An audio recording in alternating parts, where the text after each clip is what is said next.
શ્રી કૃષ્ણ કહે છે કે જો તમે ખરેખર તમારું જીવન બદલવા માંગો છો તો સૌથી પહેલા તમારે તમારું મન બદલવા માટે તૈયાર થવું પડશે, કારણ કે તમારું મન જેવું હશે તમારા વિચારો પણ તેવા જ હશે, અને તમારા વિચારો જેવા હશે તમારું જીવન પણ તેવું જ હશે. નીચ વિચારો રાખશો તો નીચ બની જશો, સારા વિચારો રાખશો તો ઊંચાઈ પર જશો. શ્રી કૃષ્ણ કહે છે કે એ વાતથી ક્યારે દુઃખી ન થાઓ કે કોઈ તમને સમજી શકતું નથી. આ દુનિયામાં દરેક વ્યક્તિમાં એટલી કાબેલિયત નથી હોતી કે તે તમારી કાબેલિયતને સમજી શકે. ત્રાજવું વજન તો બતાવી શકે છે, પરંતુ ખાસિયત નહીં. ત્રાજવા પર પથ્થર રાખો કે હીરો, તે ફક્ત વજન જ બતાવશે. તેવી જ રીતે તમારામાં કઈ ગુણવત્તા છે, તમે કેટલું આગળ જઈ શકો છો, તમે કેટલો પ્રયાસ કરો છો, એ વાત ફક્ત તમે જ સમજી શકો છો. લોકો ફક્ત ત્રાજવાની જેમ તમારી તુલના બીજા લોકો સાથે કરી શકે છે, પરંતુ ઓછામાં ઓછું તમે તો આવું ન કરો. તમે તમારી તુલના બીજા સાથે ન કરો. તમે તમારું મૂલ્ય સમજો અને તમારી કાબેલિયત સમજો અને તમારી જાતને હંમેશા સકારાત્મક રાખો. જીવનમાં આપણે એ કરીએ છીએ જે આપણે ઈચ્છીએ છીએ, પરંતુ થાય એ જે ઉપરવાળો ઈચ્છે છે.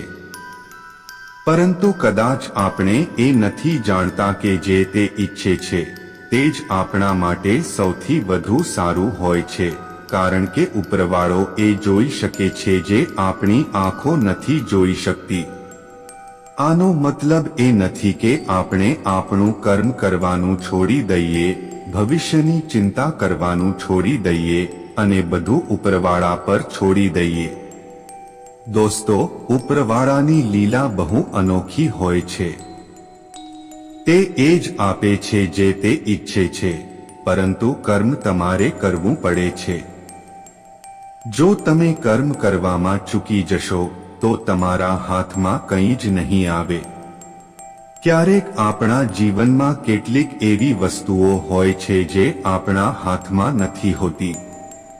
એવી પરિસ્થિતિઓ આવે છે જ્યાં આપણે લાચાર થઈ જઈએ છીએ અને આ વાતો આપણને ખૂબ દુઃખી કરી દે છે. આવી પરિસ્થિતિઓમાં દુઃખી થવાને બદલે જે થઈ રહ્યું છે એને સ્વીકારો. ક્યારેક ભગવાન તમારી સામે મુશ્કેલીઓ ઊભી કરે છે, ખરાબ પરિસ્થિતિઓ તમારી સામે આવે છે. આવું એટલા માટે થાય છે કારણ કે તે તમને મજબૂત બનાવવા માંગે છે, તે તમને કંઈક શીખવવા માંગે છે. આવી ખરાબ પરિસ્થિતિઓમાં જે વ્યક્તિ ભાંગી પડે છે, જે વ્યક્તિ હાર માની લે છે, આગળ વધવાનો પ્રયાસ જ છોડી દે છે, તે પોતાના આ નિર્ણયોના કારણે હંમેશા માટે ત્યાં જ રહી જાય છે. પરંતુ જે વ્યક્તિ પોતાના પર અને ભગવાન પર વિશ્વાસ રાખે છે, તે આ પરિસ્થિતિઓમાંથી બહાર નીકળી જાય છે અને તેને જીવનની એ ખુશીઓ મળે છે જેની તેણે કલ્પના પણ નહોતી કરી. કારણ કે એ વ્યક્તિ એ વાત યાદ રાખે છે કે સમય બદલાય છે. જો હમણાં ખરાબ સમય ચાલી રહ્યો છે તો સારો સમય પણ આવશે. તેથી ફક્ત તમારા કર્મો પર ધ્યાન આપો. શ્રી કૃષ્ણ કહે છે કે તમે તમારું મૂલ્ય સમજો. જે દિવસે તમને તમારું મૂલ્ય સમજાઈ જશે એ દિવસે આ દુનિયામાં કોઈની વાહવાહી કે કોઈની બુરાઈથી તમને કોઈ ફરક નહીં પડે. એ દિવસે તમે આ નાની નાની વસ્તુઓથી ઉપર ઉઠી જશો. જીવનનો આનંદ તમારી રીતે જ લેવો જોઈએ, કારણ કે લોકોની ખુશીના ચક્કરમાં તો સિંહને પણ સર્કસમાં નાચવું પડે છે. દોસ્તો, માણસ જ માણસનો રસ્તો કાપે છે. બિલાડીઓ તો યું જ બદનામ છે. માણસ જ માણસને ડંખે છે. સાપ તો યું જ બદનામ છે. પોતાના જ પોતાને દુઃખ આપે છે. આ નસીબ તો યું જ બદનામ છે.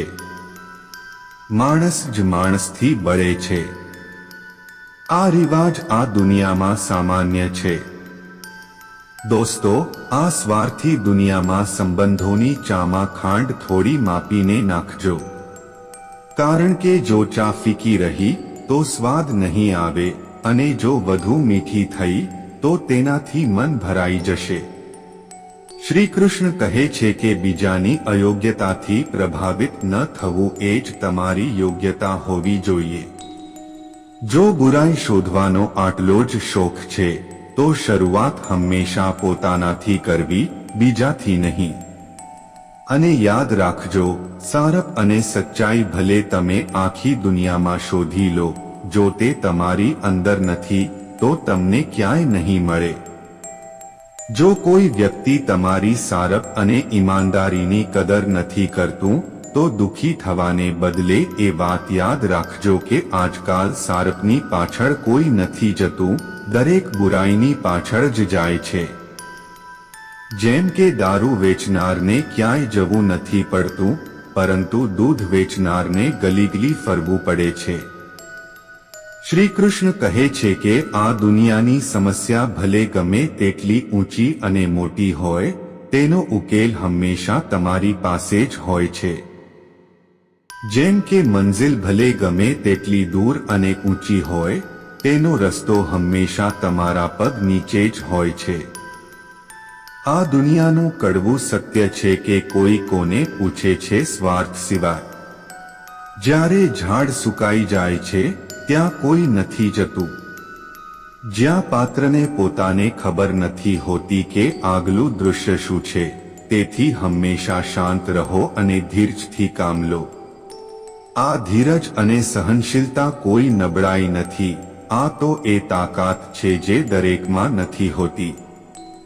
દોસ્તો, હંમેશા એ વાત યાદ રાખજો કે આ દુનિયામાં કંઈ જ કાયમી નથી. પોતાને વધુ તણાવ ન આપો. પરિસ્થિતિ ગમે તેવી હોય, ગમે તેટલી ખરાબ હોય, યાદ રાખજો કે આ પરિસ્થિતિ એક દિવસ ચોક્કસ બદલાઈ જશે.